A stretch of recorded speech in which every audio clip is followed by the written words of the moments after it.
Hi, my name is Greg Smith. I'm the Senior Technical Trainer here at SMA America, and in today's Tech Tip video, I'm going to show you the proper methods for installing the Sunny Tripower inverter.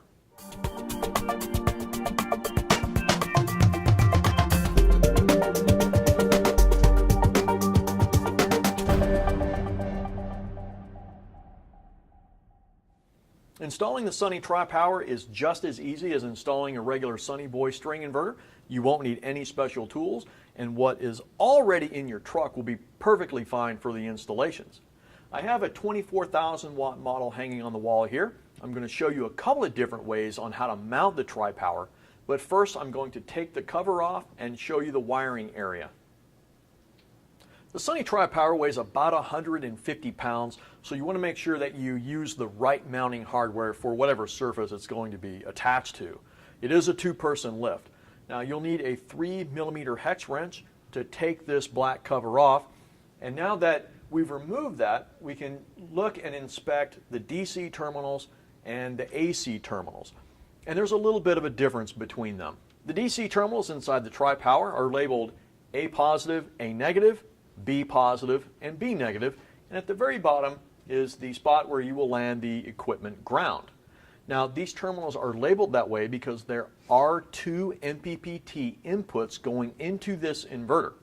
So regardless of whether you bring the conductors in from the SMA connection unit or your own combiner box or even third-party connectors, regardless they will terminate on this terminal. The AC side of the Tripower looks a little bit different because we don't use traditional screw terminals. Instead, we're using clamp terminals.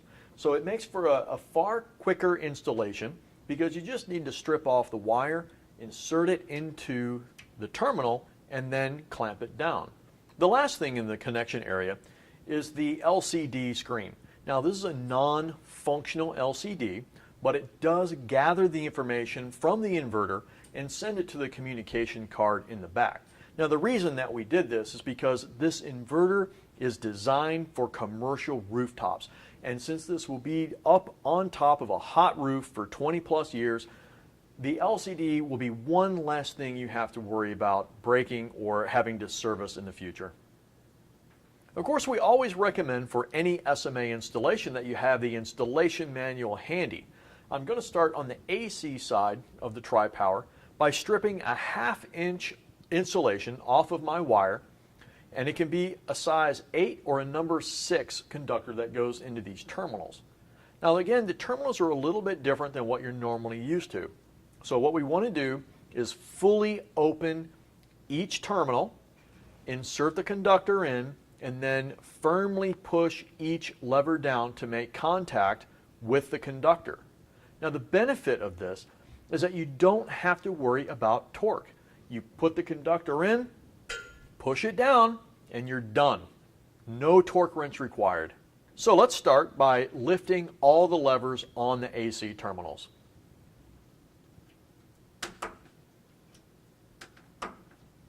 Now that the terminals are fully open, I can insert my conductor. I've got a piece of conduit just here for demonstration purposes, but you'd feed your conductor through here, and the terminals are clearly labeled on the back plane of the inverter. L1, L2, L3, neutral, and equipment ground. So I'm going to put this first wire in the L1 terminal just like this. I'm going to push it up in there until it won't go any further. I'm going to clamp it down just like that. Now those conductors aren't moving an inch, and again, you don't have to worry about torque.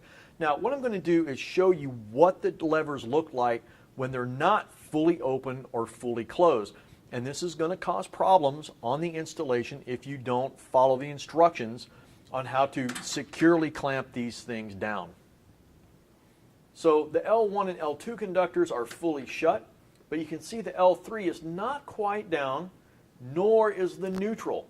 So be very careful when you do the installation that you always make sure the conductors are all the way down. Now for the DC side, we're back to using our trusty screwdriver. A number 2 will suffice, And the conductors that will land in these terminals can be anywhere from a number 2 to a number 8. Now you want to check the manual, but the proper torque spec for these terminals is 51 inch-pounds. So we really recommend that you get a torque screwdriver. Now I've got a piece of conduit here, again, just to show you how this would go. And I'm going to connect these two conductors into the A positive and A negative terminals, meaning this string or set of strings will be going into the A channel maximum power point tracker inside the Tripower. So the last thing to do inside the Tripower is to install your communication wire. Now the speed wire module behind the LCD display is factory installed in Denver, Colorado. So all you have to do is run the Ethernet from the customer's router or the cluster controller and run it into the speed wire module. Now, if you have multiple Tripowers, then you're just going to daisy chain the Tripowers together. We cover this in another tech tip video. But for now, let me run my Ethernet cable up through the conduit and connect it into one of the two ports on the speed wire module.